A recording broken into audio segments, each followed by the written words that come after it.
Hey guys, I've got some beautiful guns to show you, so it's going to be a good day today.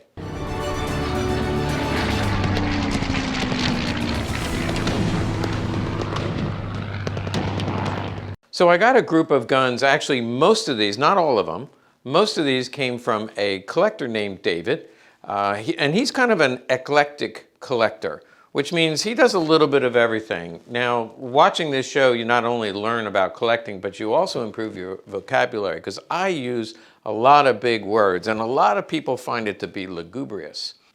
But anyway, I'm going to talk about these guns today. Now, there's different kinds of collectors, and I need to gain my composure here. There's different kinds of collectors. Some people like to specialize in one thing, like Winchesters, and they'll have one of every variation, including this one has a dot at the end of the serial number. It's just minutia about every detail about a specific gun. And other people tend to be eclectic, and they'll do like one of everything. And if you do one of everything, what you want to do is get the best example you can from each variation. Now, I started out as specializing only in Walthers, PPs, and PPKs. I then expanded into Lugers, and I really stuck with Walthers and Lugers for about 20 years. So I was one of those collectors who collected every single minutia. In fact, one example would be the DRP marked PPK. There's a DRP with a dot after every initial, and there's a DRP without the dot. And of course, I had one, I had to buy the other. If some people would find it ridiculous, but I got every variation that was known. But when I started Legacy, I found that I had a lot of other people who wanted to buy stuff from Legacy for obvious reasons. And so I really had to expand. So I have become more eclectic. We've widened into American guns, and we do sell Winchesters, and actually we sell medals and daggers. So a little bit of everything, which just means I can't know all the little details about every variation. That's a long introduction to say, these are among, the ones that came from David. He collects like just one of every variation, actually one or two, and they're the best in the industry. He gets 99% guns, and only when he can improve them will they end up coming to us to sell. And we love doing business with David, and people like him because he collects high-end stuff, and he keeps coming back for more. Let's take a look at some of these high-end collectibles. And I like to say this is the way they looked the day they left the factory. The first one is a broom handle, named for the way the handle looks, the broom handle. And this is a bolo, which is the slightly shortened barrel. And if you look at the condition, my first reaction is, oh, it's refinished, but it is not. Upon further inspection, this is all original. You see the fire blue here, near perfect, fire blue here, near perfect, fire blue here. Fire blue here, just look at that finish. Incredible. There's usually scratch marks here where somebody stuck a knife or something to open that up, and it scratches that. Anyway, they just don't come any better. Look at these weird markings under here. Now there's something, I don't know what any of that means, but I'm sure they're inspector proofs. But this is the Bolo C96. So it's a C96 Bolo variety, which is slightly shorter. They are numbered here, and you'll see the matching numbers, the last 3 digits. So here, here, and here. They usually would come with a stock, and we've had them with matching stocks. This is just the gun alone. Now, typically, they were not issued to the military. The standard C96 was issued to the military, and they had them both in 7.63, but also 9mm. These tend to be in 7.63 and usually commercial. However, I do see a marking here, which I believe is a police rack number. I'm not exactly sure, but that was done post-factory. So this could have gone to the police. Let's keep going. The Japanese Nambu, very, very popular. It'll have a numbered grip. Now, Japanese Nambus typically have a lot of pin pricking because Japan is an island nation. Most of these went out to sea. And therefore the salt air would put little pin pricking. This one is near perfect. If the day it left the factory, would look exactly like this. Just absolutely perfect. The only thing that would make this gun better would be a matching magazine, which is probably why David traded in. I'm sure he got one with a matching magazine, or maybe even 2 matching magazines, but you can see last 3 digits here and here do not match. But the gun is absolutely perfect. Look at the front strap. One way to know that it has not been refinished is you want to see these little tiny Japanese symbols, kanji, I think it's called, those kanji symbols. That usually will be polished off if it is ever refinished, and you can see the back strap. So just a absolutely beautiful Japanese Nambu. You do see straw color finish here, and also right here. This is a Femeru. So these were issued to the Luftwaffe. So we went from German to Japanese. We're back to German. Actually, this is Hungarian, made in Hungary. And you can see that's the symbol for the Femeru, but it's made in 1941. It was a Luftwaffe contract. They ordered 30,000. If you look at this gun, this really is the way it looked when it left the factory. Look at that front strap and the back strap. Absolutely no wear. They don't come any better. And again, if you're only going to collect one of these, you want the best one available.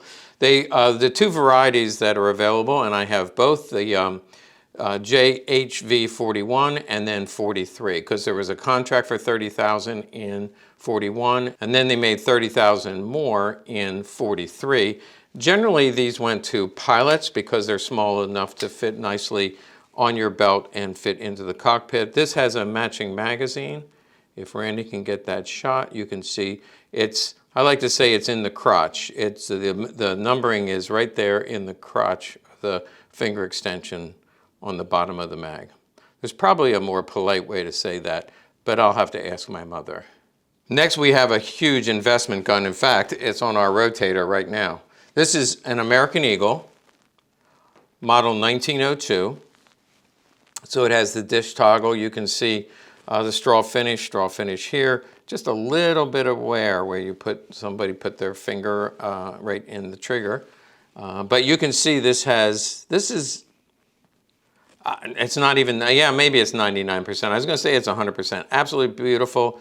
Mirror bore, good rifling, beautiful grips. Look at the back strap. There's no lug stock here because these commercial guns didn't have the lug stock, so this variation wouldn't have one. There's the front strap. The magazine is nickeled body, and then it is marked 9mm caliber, 9mm. The 9mm American Eagle was rare. Almost all of them were in 30 caliber, but this is called a fat barrel because the barrel is clearly fatter. Here's a more typical Luger, and you can see right away the difference between the fat barrel and the standard barrel. So 9mm American Eagle Luger, very, very rare, and these are very expensive, big investment guns. If you look them up on Rock Island, you'll see them selling for a lot of money, in some cases over $20,000. But that's also the way it looked when it left the factory. This gun I've shown before, 1917 Colt. I did a short on this, and I said there's barely a turn line. You can see the machining lines. Everything about this is stunning, like the day it left the factory. Even look right here where you can see the line where the machining changed direction. It does say U.S. property under here, United States property. So 1917, issued to the U.S. Army. You can see that on the bottom here, U.S. Army 1917, and then the serial number. This was issued for World War I, and it comes in a .45 caliber, so now we have an American weapon.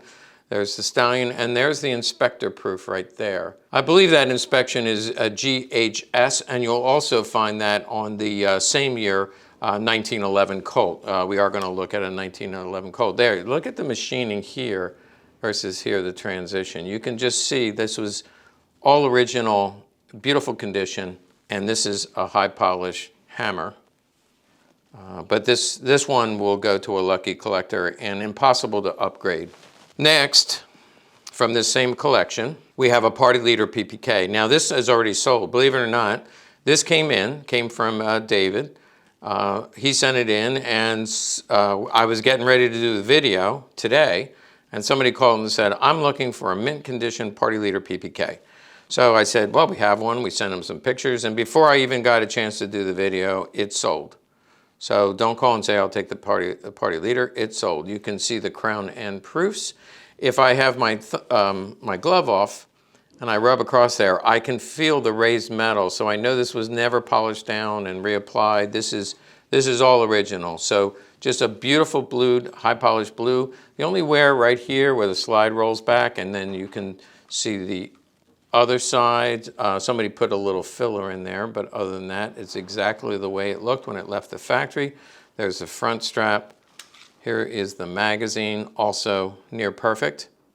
And the grip itself, that's where all the money is, by the way. Money's in the grip. There you can see the left-hand side, the Nazi symbol eagle.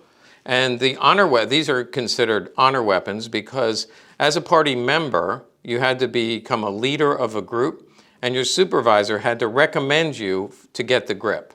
So you couldn't just go buy one. You had to be a very loyal Nazi. You had to pay your dues. And you had to have an A+ rating from your supervisor, and then he would say, it's an honor to have you in the party, and then you would go get your party leader grip and either put it on your gun or order a gun with a party leader grip on it. That's my opinion of how that happened. We're not exactly sure how you were issued the grip, but I know you needed to have permission from your direct supervisor. Now that went from very expensive to actually fairly inexpensive. It's just that this is a Model 4 from the World War I era. And you can see from the finish that there's a little bit of wear right here, but this is as nice as they come. They usually show quite a bit of wear. Now this one was made for export, and the reason I know that is because it's marked right here, made in Germany. And so this probably was made for the United States. It has crown and proofs, just like that party leader just had. But this is from about, I think it's about 1917, 1918, and just unusually beautiful. But this is also affordable to the average collector. And so somebody out there will grab it just because of the condition. So now we're back in Germany getting a World War I era sidearm. And that, by the way, some of these did go to officers in World War I. This one did not, because if it did, it would have an additional proof mark here. It would have an imperial proof on the top of the slide, and it does not. Now I have 3 American weapons I want to show you. So again, talk about eclectic. You need to know enough about, well, the thing that you need to know most about collecting eclectically, I don't think that's actually a word, but if you're going to get a little bit of everything, the one thing you need to learn is how to tell an original finish. Because when they're this beautiful and they've been refinished, you can be taken, and money-wise, you can be taken. So you need to know finishes. And then beyond that, you need to know, do I want to collect military items? Do I want to collect American, Japanese, German? This is a little bit of everything. And so this is an American piece. It's very early. If you look at the serial number, I believe this dates to 1913. It was U.S. Army. So before there's a little, I didn't even notice that. There's a little bit of corrosion there, which means it sat in a holster. At the bottom of the holster, if it gets moist, all the water runs down to the bottom, which is why at the bottom of the holster, including the 1911 holster, you usually will see a little hole to let the moisture out.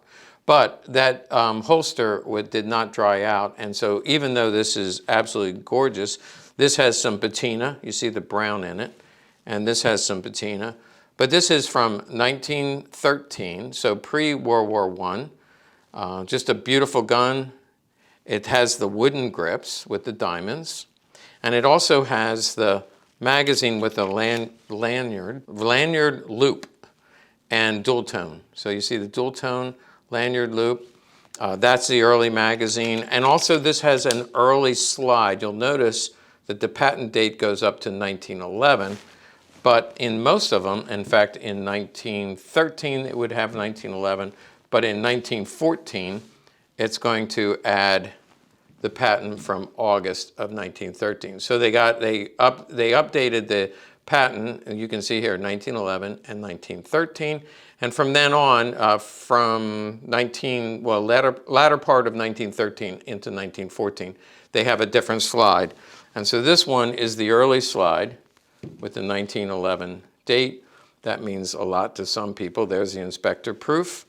The barrel is marked PH on top, and it's hard to see, but it will have a PH right here. It's actually kind of hidden, but there's a PH right here. That's the correct barrel.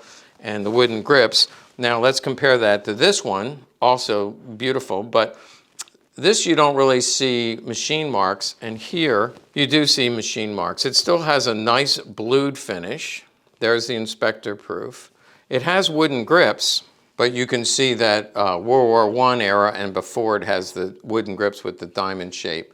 This is a transitional gun from 1924, very rare. And what they did in transition is they added the mainspring housing is changed. This one is smooth and straight. This one is curved, probably for comfort, but it also has the check ring. So they changed that design. They changed several things, including the hammer was changed a little bit.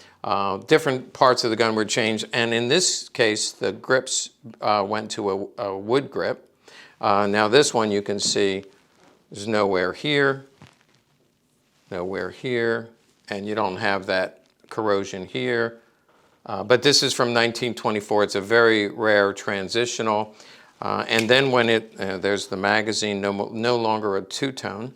There's the magazine. But then they transitioned to the plastic grip. Here's a picture of the plastic grip. It has a plastic grip. So when you think about the World War II era, this is pre-World War II, but in the World War II era, they went to a parkerized finish with a plastic grip, and that's the one that you see most of the time. And here's an example of one we had on the website. And that transitions me into this gun. Also, it looks like never fired. So here's the parkerized. It's dull. It's lighter. You see the plastic grips compared to the wooden grips.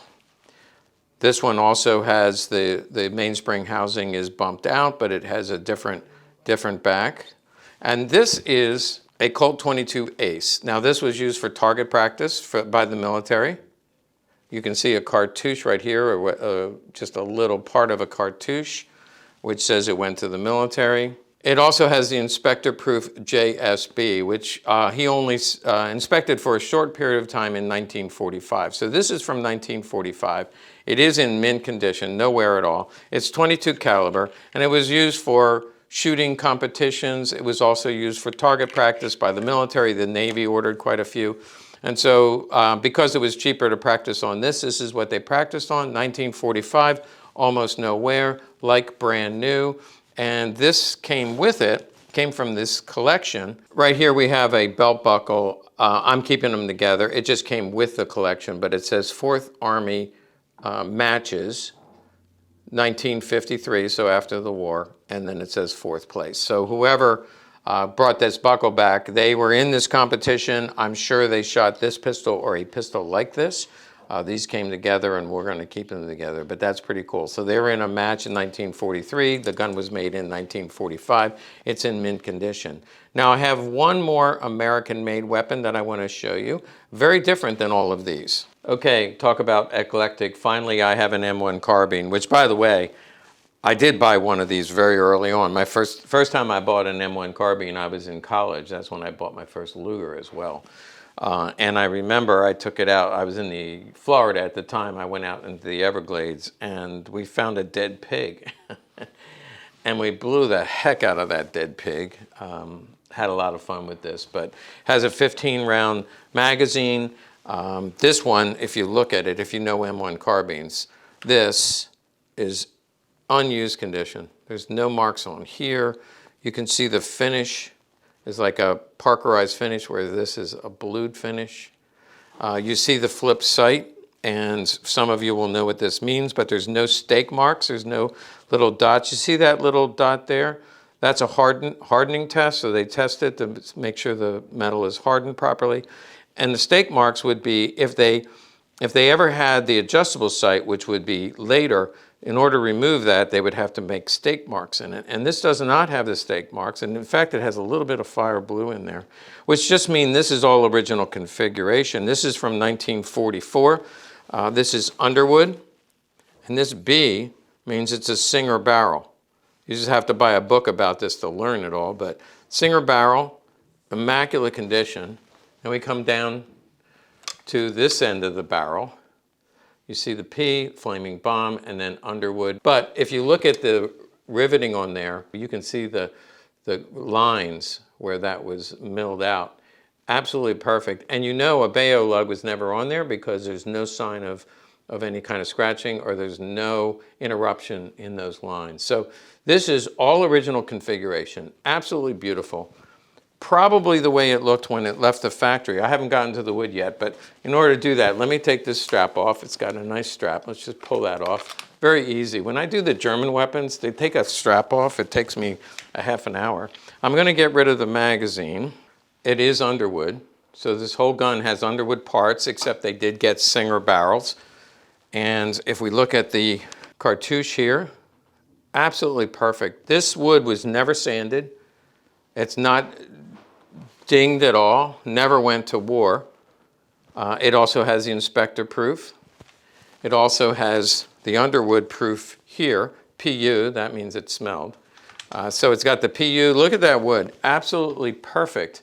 This M1 carbine is perfect in every way. Just absolutely gorgeous. I very much want to keep this. It's got the high wood, which means it's an earlier variation, I think around 1943, but you know what? We'll look that up and we'll pop it up for you. And I just wanted you to see it. I said I'm tempted to keep this one, but I am going to let go of it because I need to move some things out of my safe. But this is absolutely gorgeous. If you're wondering about the price on something like this, I think this is going to be at about $35. And I think it's well worth that just because of the condition of the gun. Thank you to David for sending us some of his treasures, and also a couple other people who contributed. Now, if you get discouraged when you see stuff like this because you say, I can never afford it, I'm going to be doing a video on some guns that are lower end, meaning they're a lot more affordable. And I would just start out with the lower end guns and trade up. And that, I'm sure that's how David started out. You buy what you can afford, you continue to trade up, and don't be discouraged because one day you're going to be able to get some of these really nice guns, and they make great investments.